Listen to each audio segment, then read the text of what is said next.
Hello साथियों, मैं आपका अपने चैनल हिंदी क्लासेस बाय शिक्षा में आपका स्वागत करती हूँ। आशा करती हूँ कि आप सभी स्वस्थ होंगे और अपनी पढ़ाई अच्छी प्रकार से कर रहे होंगे। तो आज हम हिंदी साहित्य का इतिहास या साहित्य स्टार्ट कर रहे हैं। हमारा पहला लेसन है हिंदी भाषा का उद्भव और विकास। ये जो नोट्स आप देख रहे हैं ये मेरे हस्तलिखित नोट्स हैं जो मैंने अपने यूजीसी नेट की तैयारी के दौरान बनाए थे। ठीक है, जो मैं आपको ये प्रोवाइड करवा रही हूँ। तो आइए पहले पढ़ते हैं हिंदी भाषा का उद्भव और विकास। भारतीय आर्य भाषा। पहले क्या आएगा? भारतीय आर्य भाषा।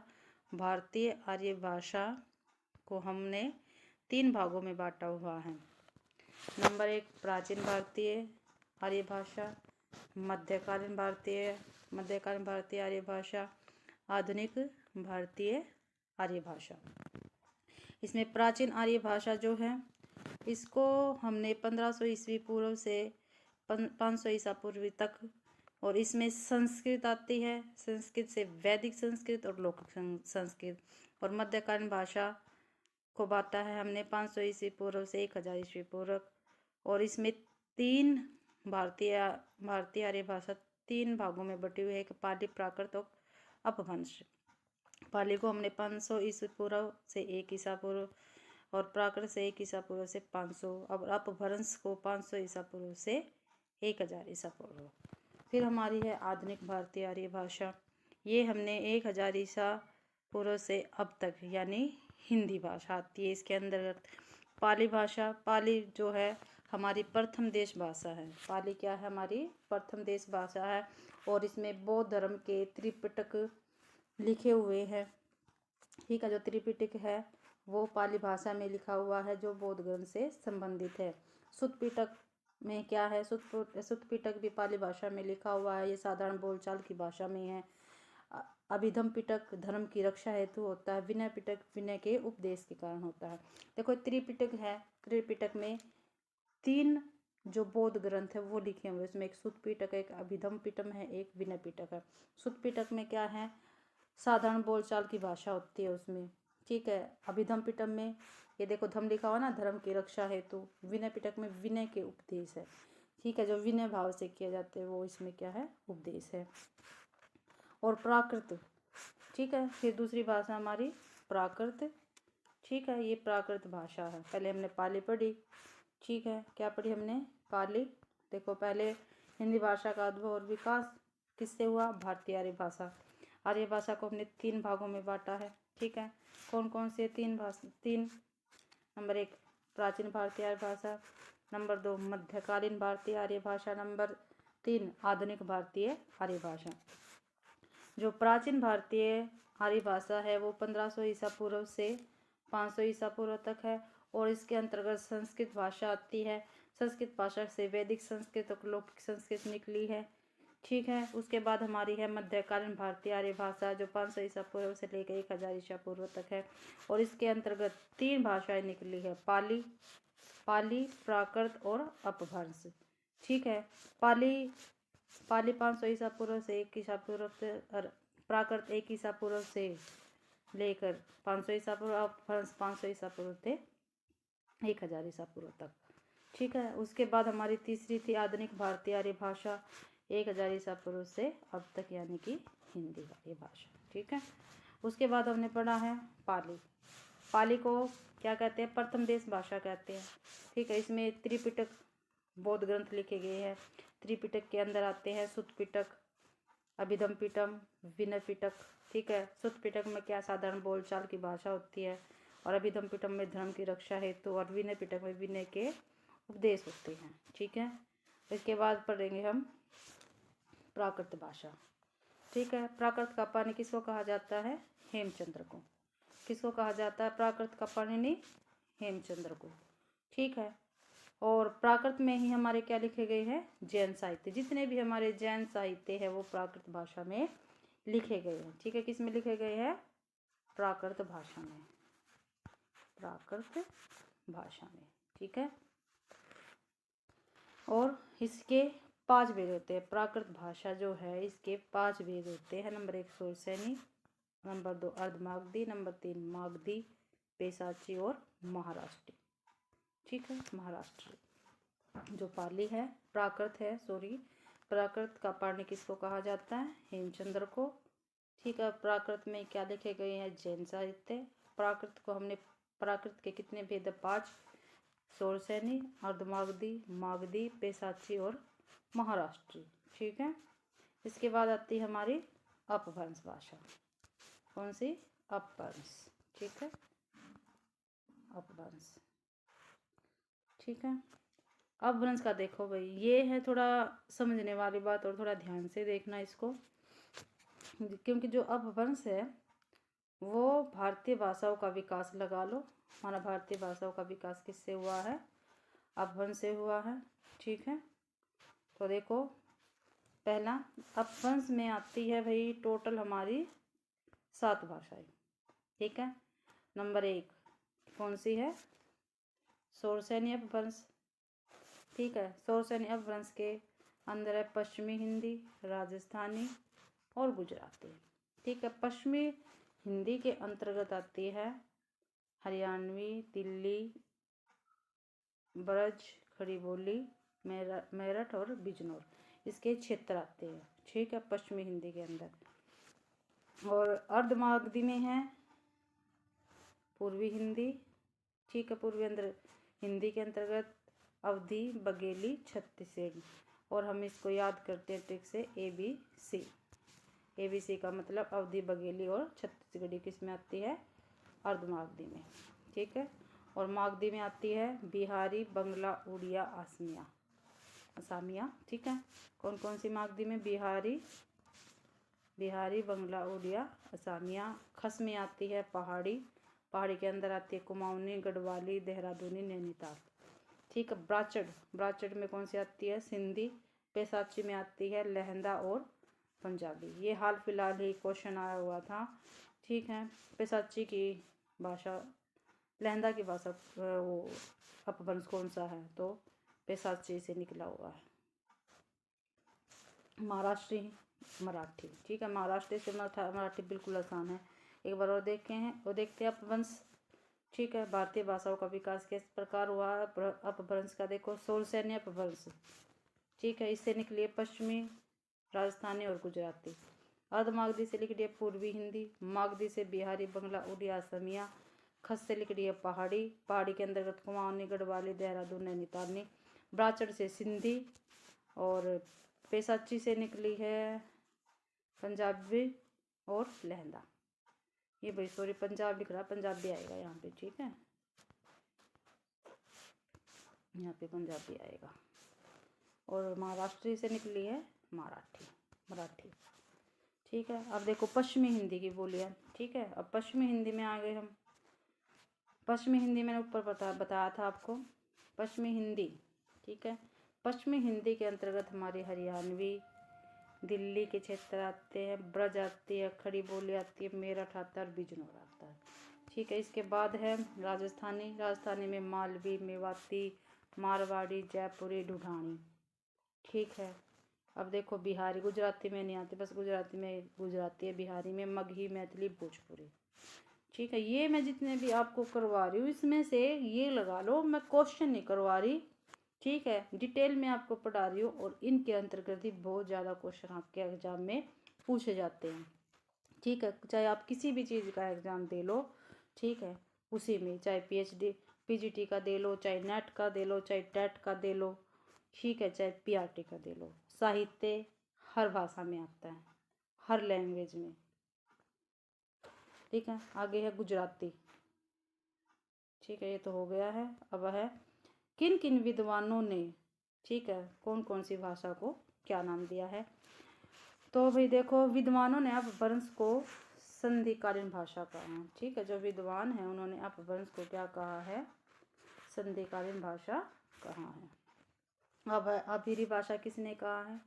डंडी ने। ठीक है, किसको कहा आपको पता है? नहीं, पश्चिमी हिंदी को, अपभ्रंश को, सॉरी, अपभ्रंश को संधिकालीन भाषा कहा है। ठीक है।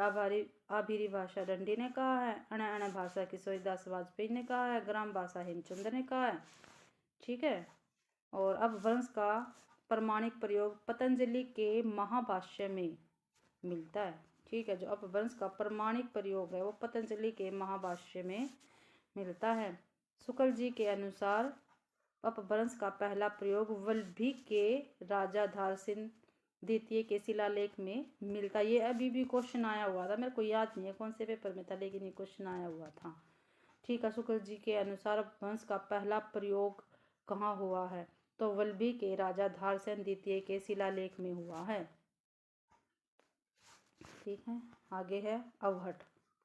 ठीक है। अवहट भाषा आगे। अवहट या अपभ्रंश को पुरानी हिंदी चंद्रधर शर्मा गुलेरी ने कहा है। ठीक है। देखो अवहट भाषा है। अवहट या अपभ्रंश को पुरानी हिंदी किसने कहा? चंद्रधर शर्मा गुलेरी ने कहा। ये बिल्कुल इम्पोर्टेंट क्वेश्चन है, बिल्कुल ही इम्पोर्टेंट। आपको ही पता होगा इस बात का, कितने पेपरों में आता है, कितने पेपरों में। और मैं डायरेक्ट आपको ये लगा लूँ, मैं पेपरों से क्वेश्चन उठा के पढ़ा रही हूँ, बस यही लगा लो आप। ठीक है। आगे है। अब ये देखो हिंदी बेल्ट के अंतर्गत हमारे 10 राज्य आते हैं। हिंदी बेल्ट के अंतर्गत कितने राज्य आते हैं? 10। उसमें दिल्ली है, हरियाणा है, उत्तर प्रदेश है, मध्य प्रदेश है, बिहार है, छत्तीसगढ़, हिमाचल प्रदेश, राजस्थान, उत्तराखंड, झारखंड, ये हमारे आते हैं हिंदी बेल्ट के अंदर। अब देवनागरी लिपि का विकास एवं मानवीकरण। ठीक है। ठीक है। कैसे हुआ था देवनागरी लिपि का विकास और मानवीकरण? ठीक है। अब देखो लिपि हमारी कैसे बनी? लिपि ब्राह्मी और खरोष्टी। ठीक है। ब्राह्मी से दक्षिणी शैली, ब्राह्मी से दक्षिण शैली, तमिल और तेलुगु। खरोष्टी से उत्तर शैली। ठीक है। उत्तर शैली गुप्त लिपि। फिर गुप्त लिपि 5वीं 6वीं शताब्दी में थी। कुटिल लिपि 6वीं 7वीं में थी। और इससे हमारे ठीक है। और इससे कुटिल लिपि से ही निकली है अर्धनागरी, पूर्वनागरी, नंदी नागरी। ठीक है। और सामान्य नागरी। ठीक है। अर्धनागरी से पश्चिमी, पूर्वनागरी से पूर्वी, नंदी नागरी से दक्षिण और सामान्य नागरी से उत्तर, यानी देवनागरी लिपि का विकास होता है। ठीक है। और तो ये खोल रहा गया इसके अंदर। और खरोष्टी लिपि है, अशोक के शिलालेख में इसके लिपि के साक्ष्य मिलते। जो खरोष्टी लिपि है ना, उसके साक्ष्य हमारे अशोक के शिलालेख में मिलते हैं। ठीक है। ये भी मोस्ट इम्पोर्टेंट क्वेश्चन है आपके लिए, ध्यान रखना ये बात। खरोष्टी अशोक के शिलालेख में इसके लिपि के साक्ष्य मिले हैं। इसके खरोष्टी लिपि के किस में मिले? अशोक के शिलालेख में मिले हैं। ठीक है। तो इसको ध्यान रखना आप सभी। तो आपको आज की क्लास कैसी लगी कमेंट करके ज़रूर बताना। ठीक है। मिलते हैं इसी प्रकार। तो देखो भाई, देवनागरी लिपि का विकास कैसे हुआ। ठीक है। और देवनागरी लिपि को किसने क्या कहा है? तो देखो, सिद्धों ने देवनागरी लिपि को मातृक लिपि कहा है। ठीक है। जो सिद्ध थे उन्होंने देवनागरी लिपि को मातृक लिपि कहा। बुलर ने इसे क्या कहा है? न्यून कोणीय लिपि कहा है। देखो, जो मैं आपको करवा रही हूँ नोट्स, इसमें से सीधे डायरेक्ट आपको क्वेश्चन मिलेंगे पेपर में। ठीक है। ये मत सोचो मैडम ने क्वेश्चन नहीं करवाई। ठीक है। मैं आपको क्वेश्चन भी करवाऊंगी। जैसे हमारा भाषा का लेसन कंप्लीट होता है उसके बाद में इसके क्वेश्चन है वो आपको क्वेश्चन करवाऊंगी। ठीक है। अगला है, इसके देवनागरी लिपि के प्रथम दर्शन हमें कहाँ पे हुए? तो गुजरात के राजा जयभट्ट के शिलालेख में हुए थे।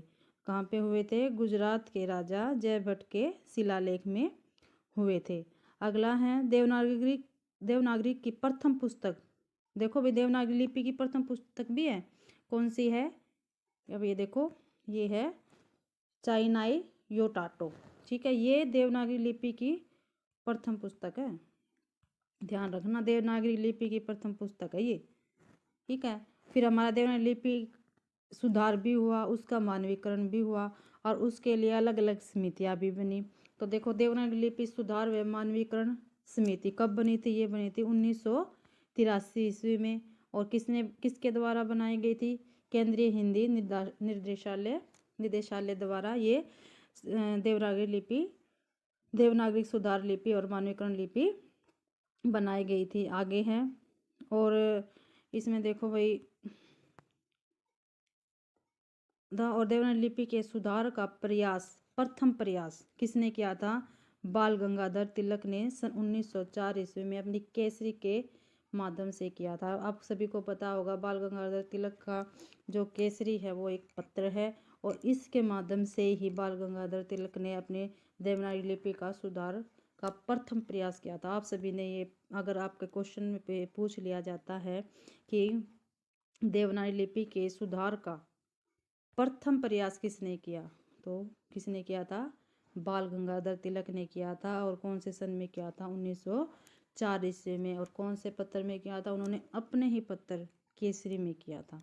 ये सभी आप ध्यान रखेंगे, ठीक है। फिर है देवनागरी लिपि की वैज्ञानिकता, ठीक है। आप सभी को पता है देवनागरी लिपि की वैज्ञानिकता है, ठीक है। इसमें देखो, इसमें इसके वर्ण विभाजन में वैज्ञानिकता है, कम खर्चीली है ये, ठीक है।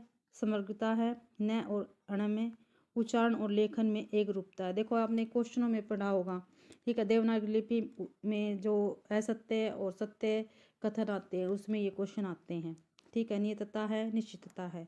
अगला है हमारा, ठीक है, एक मिनट,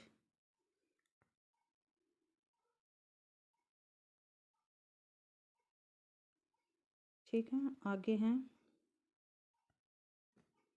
ठीक है। देवनागरी लिपि का मानवीकरण, एक रूपता लाने के लिए अलग अलग व्यक्तियों ने अलग अलग संस्थाएं बनाई, ठीक है, जिससे हिंदी का विकास हो सके। तो हम देखो, अब ये हम जिन जिन व्यक्तियों ने अपनी संस्थाएं बनाई हिंदी के विकास के लिए उनको पढ़ते हैं। अब इसमें पहला नाम है बाल गंगाधर तिलक। बाल गंगाधर क्या है? तिलक। तो इन्होंने देखो तिलक फ़ॉन्ट ही बनाया, ठीक है। बाल गंगाधर तिलक ने तिलक फ़ॉन्ट बनाया और केसरी के माध्यम से हिंदी का विकास किया। दूसरा है श्याम सुंदर दास। इन्होंने पंचमाक्षर के स्थान पर अनुस्वार का प्रयोग किया। देख लो भाई, आप सभी जो अनुस्वार प्रयोग करते हैं पंचमाक्षर के द्वारा के स्थान पर, यानी हम बिंदु लगाते हैं, उसका प्रयोग, उनका श्रेय किसको जाता है? श्याम सुंदर दास को जाता है, ठीक है। देख लो सभी उदाहरण, जैसे संबंध ऐसे लिखा जाता है लेकिन जो अनुस्वार लगे हुए हैं इसका प्रयोग ऐसे। और आप सभी को पता होगा भाई, जैसे संबंध लिखा है तो मैं है, तो एक ही ग्रुप का होना, जिसका ये है तो एक ही ग्रुप का होना चाहिए, तभी बिंदु का प्रयोग होगा। अब मान लो हमने लिखा है संबंध, तो स हमारा कहाँ, मैं कहाँ पे आता है, ठीक है। पै भय मैं, देखो लास्ट में आता है, तो इसलिए उसे इसी वर्ग का होना चाहिए, तब उसके ऊपर बिंदु आएगा। और ये किसने? श्याम सुंदर दास ने पंचमाक्षर के स्थान पर अनुस्वार का प्रयोग किया है। आगे है महात्मा गांधी ने हिंदी भाषा को क्या कहा है? हिंदुस्तानी भाषा, ठीक है। और हिंदुस्तानी भाषा कैसी होती है? उर्दू प्लस में हिंदी मिश्रित होती है, ठीक है। और देखो इन्होंने कांग्रेस में अपना योगदान दिया। और 1884 में एलियन ऑस्ट्रेबियन और 1885 में राजनीतिक पार्टी का इन्होंने गठन किया था महात्मा गांधी ने। उसके बाद है पुरुषोत्तम दास टंडन। ये हमारे बहुत ही ज़्यादा इम्पोर्टेंट क्वेश्चन आते हैं इनके द्वारा, ठीक है। इनमें से पक्का क्वेश्चन आपको पेपरों में देखने के लिए मिलेगा, ठीक है। हिंदू हिंदुस्तानी विवाद हुआ। आप सभी को पता है महात्मा गांधी और पुरुषोत्तम दास टंडन के बीच में हिंदू हिंदुस्तानी विवाद हुआ था, ठीक है। ये पेपर में पूछा जाता है कि हिंदू हिंदुस्तानी विवाद किस किस के बीच में हुआ था। जैसे महात्मा गांधी दे देंगे और उसके अलावा और कुछ दे देंगे, या पुरुषोत्तम दास टंडन दे देंगे उसके अलावा और कुछ उसके साथ दे देंगे। मिक्स मैच में आता है ये, और कभी कभी सीधा ही पूछ लिया जाता है, ठीक है। तो किस किस के बीच में हुआ था भैया? हिंदू हिंदुस्तानी विवाद महात्मा गांधी और पुरुषोत्तम दास टंडन के बीच में हुआ था। अब देखो 1961 में भारत रत्न मिला था। किसको मिला था? पुरुषोत्तम दास टंडन को मिला था 1961 में, ठीक है। क्या मिला था? भारत रत्न मिला था इनको किसको मिला था? पुरुषोत्तम दास टंडन को मिला था। आगे है साहित्य सम्मेलन, ठीक है। क्या कहा जाता है इनको? प्राण कहा जाता है। हिंदी साहित्य सम्मेलन 1910 इनको मिला है, ठीक है। आगे है, ठीक है। आगे भाई आर्य समाज आप सभी को पता है आर्य समाज की स्थापना किसने की थी। और ये सब ये मत सोचना ये मैं सिर्फ वो करवा रही हूँ जिन्होंने देवनागरी लिपि का विकास किया। हम मान लेते हैं हिंदी का विकास किया हमारे उसमें साहित्य में, तो मैं आपको ये करवा रही हूँ सारे के सारे। ठीक है, ये हिस्ट्री में भी आते हैं और हिंदी में भी आते हैं। ठीक है, ये भाषा है हमारी, हिंदी भाषा पढ़ रहे हम। ठीक है, वो अब देखो आर्य समाज। ठीक है, दयानंद सरस्वती ने कब स्थापित किया? 1867 ईस्वी में हिंदी को आर्य भाषा घोषित किया। किसने आर्य भाषा घोषित किया हिंदी को? तो दयानंद सरस्वती ने। ठीक है, और इस आर्य समाज का गठन कब हुआ? 1867 ईस्वी में। और इनके द्वारा आर्य समाज के द्वारा ही दयानंद सरस्वती के द्वारा ही डीएवी स्कूल खोला गया था। आप सभी को पता होगा इस बारे में। ठीक है, आगे हैं नागरिक प्रचारणी सभा वाराणसी 1893 ईस्वी में। ठीक है, आप सभी को ये भी पता होगा भाई जितने मैं करवा रही हूँ सीधे डायरेक्ट आपको पेपर में क्वेश्चन मिलते हैं। नागरिक प्रचारणी सभा वाराणसी, इसकी स्थापना कब हुई? 1893 ईस्वी में। हिंदी शब्द सागर की भूमिका नागरिक प्रचारणी सभा ने निकाली थी। फिर इसके बाद हिंदू महासभा की स्थापना ही 1904 में किसने की? लाला लाजपत राय ने की। और इनका पंजाब केसरी नाम का एक पत्र था। लाला लाजपत राय समर्थक थे किसके? संस्कृतिनिष्ठ हिंदी के समर्थक थे। अभ्युदय, मर्यादा, सनातन धर्म, ये क्या है इनकी? ये तीनों पत्र पत्रिकाएं थी। किसकी थी पत्र पत्रिकाएं? लाला लाजपत राय की पत्र पत्रिकाएं थी। ठीक है, अगला है, ये तो आपको पता है, ये तो बहुत ही पेपरों में पूछा जाता है, बार बार पूछा जाता है। राष्ट्रसभा प्रचार समिति वर्धा 1938 में किसके संस्थापक कौन थे? महात्मा गांधी थे। ठीक है, ब्रह्म समाज राजा राम मोहन राय, इसकी स्थापना कभी 1828 में। प्रार्थना समाज गोविंद रांडे, इसकी स्थापना कभी 1867 में। ठीक है, अगला है थियोसॉफिकल सोसाइटी एनी बेसेंट ने बनाई थी। ठीक है, किसने बनाई थी? थियोसॉफिकल सोसाइटी एनी बेसेंट ने। और कब बनाई? 1875 में बनाई थी। ठीक है, तो ये देखो भाई मैंने आपको करवाया है देवनागरी लिपि की मानवीकरण और एक रूपता लाने के लिए जितने भी हमारे प्रमुख व्यक्ति थे, उनकी संस्थाएं थी, उनका जो हिंदी के विकास में योगदान हो रहा है वो मैंने सभी आपको करवा दिया है। कौन कौन सी संस्थाएं खुली, किस किस। ठीक है, आर्य समाज हो गया, नागरिक प्रचारणी सभा हो गई, हिंदू महासभा हो गई, लाला लाजपत राय हो गई, राष्ट्रीय प्रचार समिति वर्धा हो गई। ठीक है, ब्रह्म समाज हो गया, प्रार्थना समाज हो गया, थियोसॉफिकल सोसाइटी होगी जो एनी बेसेंट ने बनाई थी। ये सीधा डायरेक्ट आपको पेपर में मिलेंगे, 100% मिलेंगे इनमें से क्वेश्चन। ठीक है, तो कृपा करके आप पूरी क्लास को देखें। ठीक है, और चैनल को सब्सक्राइब करें, लाइक करें, कमेंट करें। ठीक है, और इस चैनल को ज़्यादा से ज़्यादा सब्सक्राइब करें जो और बच्चों का भी भला हो जाए। ठीक है, और मैं आपको पता है यूजीसी नेट, एस्टेट, एनवीएस, केवीएस की तैयारी करवाने लग रही हूँ क्योंकि मेरा अभी पेपर है प्रोफेसर का जो हरियाणा में निकले हुए हैं एचपीएससी प्रोफेसर, उसका भी। और मैं आपके साथ ही साथ उसकी भी आपको तैयारी करवाऊंगी। ठीक है, उसके निबंध भी करवाऊंगी, कविता भी करवाऊंगी, सारे करवाऊंगी। ठीक है, आगे करते हैं हम। अब देखो राज्यसभा और राष्ट्रभाषा। ठीक है, ठीक है, राज्यसभा और राजभाषा। तो देखो भाई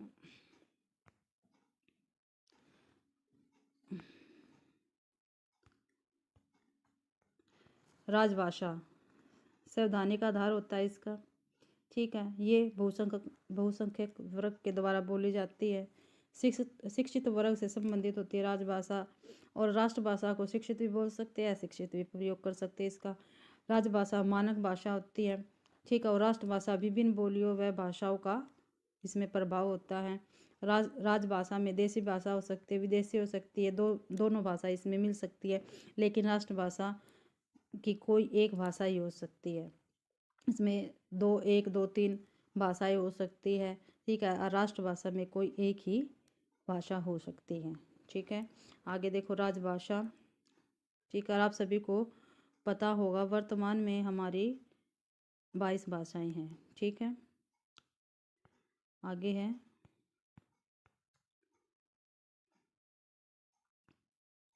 अब देखो, हिंदी राजभाषा के रूप में कब प्रतिष्ठित हुई? 14 सितंबर 1949 को। मूल संविधान में 14 भाषाएं हैं। ठीक है, कुल वर्णों की संख्या 52, इसमें 11 स्वर आते, एक अनुस्वार आता, एक विसर्ग आता और 39 व्यंजन। ठीक है, मूल संविधान में कितनी भाषाएं थी? 14 भाषाएं थी। ठीक है, इसके बाद देखो 22 भाषाएं कैसे बनी। ठीक है, 21वें संविधान संशोधन 1967 15वीं में जो 15वीं हुई थी, 15वीं भाषा जुड़ी 1967 में, वो थी सिंधी। ठीक है, कौन सी भाषा थी? सिंधी भाषा थी, हिंदी भाषा थी। और 71वें संविधान संशोधन 1992 में 3 भाषाएं जुड़ी। ठीक है, इसमें थी भाई हमारी, इसमें थी हमारी नेपाली, मणिपुरी और कोंकणी। ठीक है, 1992 संविधान संशोधन में 3 भाषाएं जुड़ी थी। ठीक है, इसमें नेपाली, मणिपुरी और कोंकणी थी। और 1992 में 1992 संविधान संशोधन 2003 में जो संविधान संशोधन हुआ था उसमें 4 भाषाएं जुड़ी थी, बोडो, डोगरी, मैथिली और संथाली। ठीक है, तो ये है भाई, मैंने आपको देवनागरी लिपि के बारे में बताया है, किसने देवनागरी लिपि को क्या कहा है। ठीक है, इसकी वैज्ञानिकता के बारे में बताया है, देवनागरी लिपि की। ठीक है, मानवीकरण, एकरूपता के बारे में जिन जिन व्यक्ति व संस्थाओं का योगदान रहा हिंदी के विकास में, मैंने आपको वो बताया है। ठीक है, राजभाषा, राष्ट्रभाषा के बारे में बताया। अंतर, राजभाषा हमारी कौन सी है? हमारे संविधान में 22 भाषाएं हैं।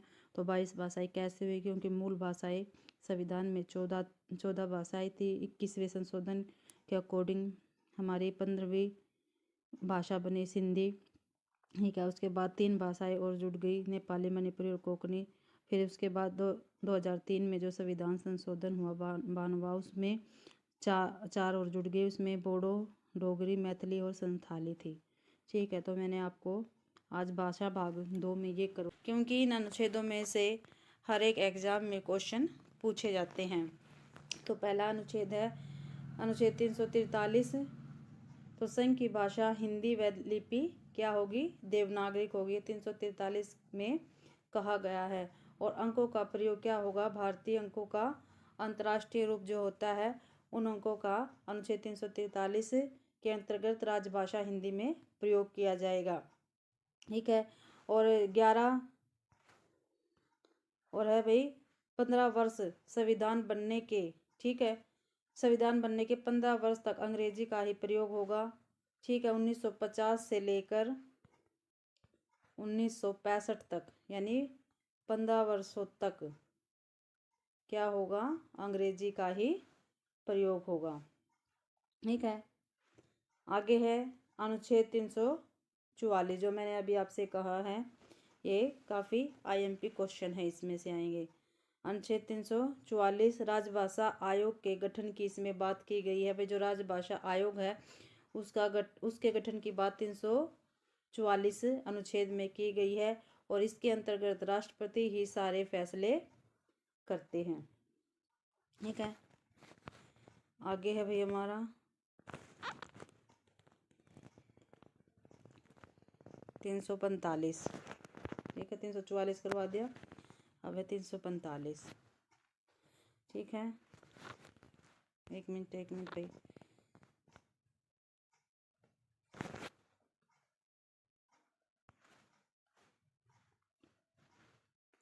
अब 345 के अंतर्गत राज्य में प्रादेशिक भाषा होगी या हिंदी का प्रयोग होगा।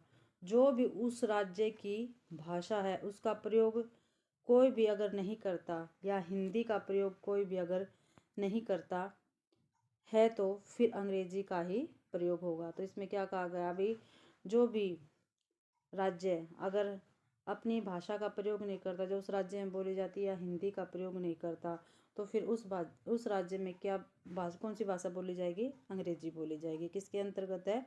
कौन से अनुच्छेद के अंतर्गत है? 345 के अंतर्गत है। अगला है अनुच्छेद 346। यदि दो राज्य हैं या राज्य व संघ है, उनके बीच कोई भी कार्य होता है, ठीक है, या तो उस राज्य की भाषा के अंतर्गत होगा या संघ की भाषा के अंतर्गत होगा या फिर हिंदी के अंतर्गत होगा भाई, या राज्य और संघ के बीच कोई भी कार्य है, ठीक है, तो उसमें जो काम होगा वो या तो हिंदी भाषा में होगा या संघ की कोई भी भाषा होगी, चाहे अंग्रेजी होगी, उर्दू होगी, हमारी तमिल हो गया, कुछ भी होगी, उसके अंतर्गत इनका काम होगा। ठीक है भाई। अगला है अनुच्छेद 347।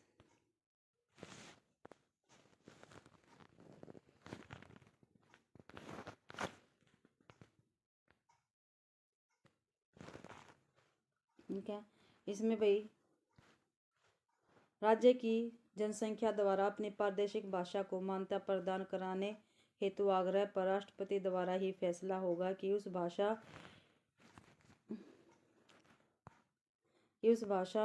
को मान्यता दी जाए या न दी जाए। ठीक है, राज्य की देखो भाई अनुच्छेद 347 में क्या कहा गया है, अभी राज्य की जनसंख्या द्वारा अपनी प्रादेशिक भाषा, भाई जो उस राज्य की भाषा है उसको मान्यता प्रदान कराने हेतु आग्रह पर राष्ट्रपति द्वारा ही फैसला होगा। ठीक है, उस भाषा को मान्यता दी जाए या न दी जाए, इसका फैसला कौन करेगा? कौन करेगा भाई? हमारे राष्ट्रपति ही करेंगे भाई, उस राज्य को जो भाषा है उसकी वो दी जाए या ना दी जाए। आगे है भाई हमारा 348वां 339वीं अनुच्छेद के अंतर्गत आता है हमारा, ठीक है, उच्च व उच्चतम न्यायालय के अंतिम निर्णय व डिग्रियों के अधिकृत पाठ अंग्रेजी में ही होंगे। ठीक है, ये भी 348वां मैंने क्या बोला था, IMP क्वेश्चन आए थे इसमें से भी। ठीक है, तो क्या 348 में उच्च व उच्चतम न्यायालयों के अंतिम निर्णय व डिग्रियों के अधिकृत पाठ क्या होंगे भाई? अंग्रेजी भाषा में ही होंगे। ठीक है, आगे है हमारा भाई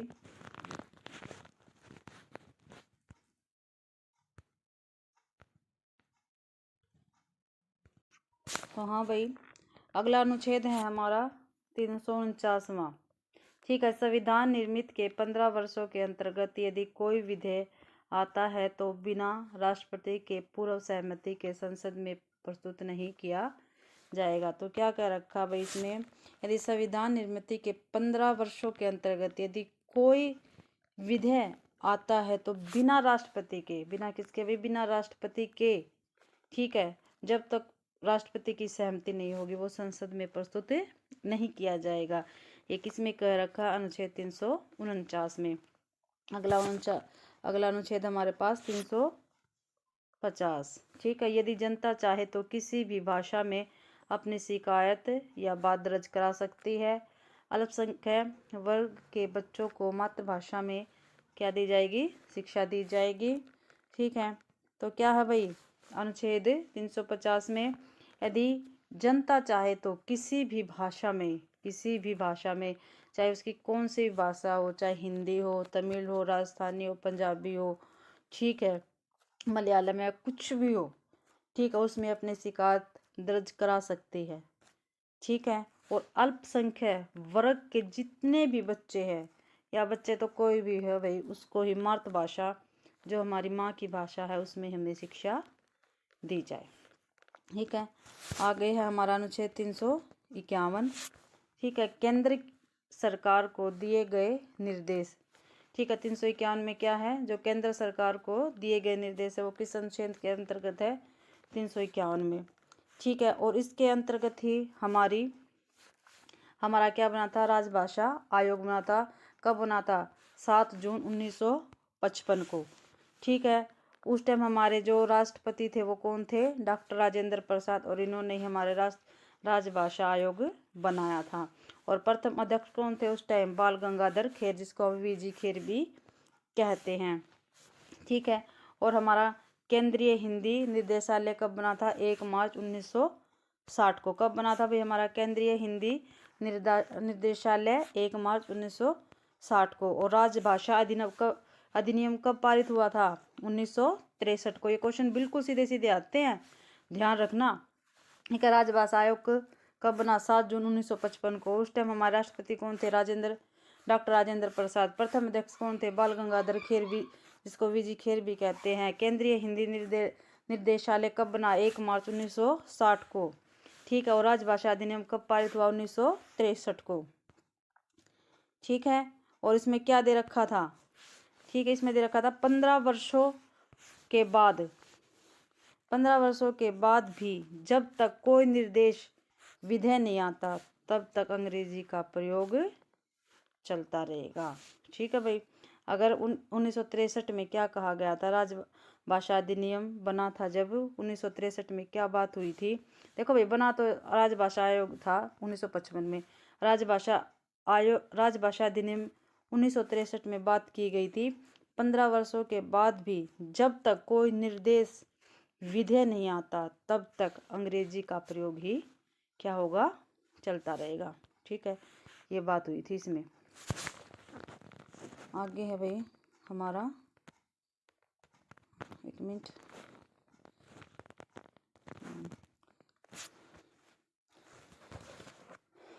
आगे है भाई राजभाषा संशोधन अधिनियम। फिर जब जो राजभाषा अधिनियम बना था उसका संशोधन हुआ, कब हुआ था? 1967 में। तब क्या हुआ? तब तक एक भी राज्य अंग्रेजी के पक्ष में है तब तक अंग्रेजी को समाप्त नहीं किया जा सकता। भाई क्या कहा इस अनुच्छेद के अंतर्गत? राजभाषा संशोधन अधिनियम के अंतर्गत क्या कहा गया 1967 में? भाई जब तक, ठीक है, जब तक कोई भी, ठीक है, जब तक कोई भी राज्य अंग्रेजी के पक्ष में है तब तक अंग्रेजी को समाप्त नहीं किया जाएगा। और इसी प्रकार से आपको पता है हमारे कितने ही राज्य सिर्फ अंग्रेजी में हो गए हैं। ठीक है भाई, अगला अधिनियम आया हमारा राजभाषा आयोग 1976। ठीक है, इसके अंतर्गत हमारे भारत में क्या हुआ? 3 वर्ग बनाए गए। एक वर्ग में सिर्फ हिंदी में कार्य करने वाले वर्ग रखे गए, एक में हिंदी और अंग्रेजी में कार्य करने वाले रखे गए, और एक वर्ग में सिर्फ अंग्रेजी में कार्य करने वाले रखे गए भाई राज्य। ठीक है, अब देखो जो हिंदी में कार्य करने वाले राज्य हैं वो कौन कौन से हैं? ठीक है, और इसको हिंदी बेल्ट भी कहा जाता है। तो हिंदी में कार्य करने वाले कौन कौन से हैं और इसको क्या कहेंगे? कै वर्ग। ठीक है, हिंदी बेल्ट के अंतर्गत क्या कौन कौन से आते हैं हमारे राज्य? दिल्ली, हरियाणा, उत्तर प्रदेश, मध्य प्रदेश, उत्तराखंड, झारखंड, बिहार, हिमाचल प्रदेश, राजस्थान और छत्तीसगढ़। और जिसमें दो भाषा में या द्विभाषा में काम किया जाता है, द्विभाषा नीति है जिन राज्यों में, वो किस में आएंगे? ख वर्ग के अंतर्गत आएंगे। इसमें हिंदी भी हो सकती है और राज्य की कोई भी भाषा हो सकती है या अंग्रेजी हो सकती है। इसमें गुजरात, पंजाब, महाराष्ट्र, अंडमान और निकोबार। और गै वर्ग के अंतर्गत आते हैं हमारे जो सिर्फ अंग्रेजी भाषा में ही कार्य करते हैं। ठीक है, जिनका कार्य सिर्फ अंग्रेजी भाषा में ही होता है वो गै वर्ग के अंतर्गत आते हैं। इसमें उड़ीसा, पश्चिम बंगाल और द्रविड़ क्षेत्र। ठीक है, तो ये हो गई आज हमारी क्लास अनुच्छेद 343 से 351 तक। तो आज हमारी हिंदी भाषा का जो चैप्टर है वो कंप्लीट हो गया है। ठीक है, आशा करती हूँ कि आप सभी को मेरी क्लास पसंद आई होगी। अगर आप सभी को मेरी क्लास पसंद आती है तो प्लीज़ लाइक सब्सक्राइब करें और मेरे चैनल को ज़्यादा से ज़्यादा शेयर करें, और कमेंट भी आप ज़रूर किया करो ताकि मुझे पता चल सके कि आपको मेरी क्लास कैसी लगती है। ठीक है, उसके अंतर्गत मैं, अगर आपको मेरी कहीं भी क्लास में कोई कमी लगती है तो मैं उस कमी को सुधारने की कोशिश करूँगी। प्लीज़ आप कमेंट ज़रूर किया करो। धन्यवाद। मेरी क्लास देखने के लिए आपका बहुत बहुत धन्यवाद।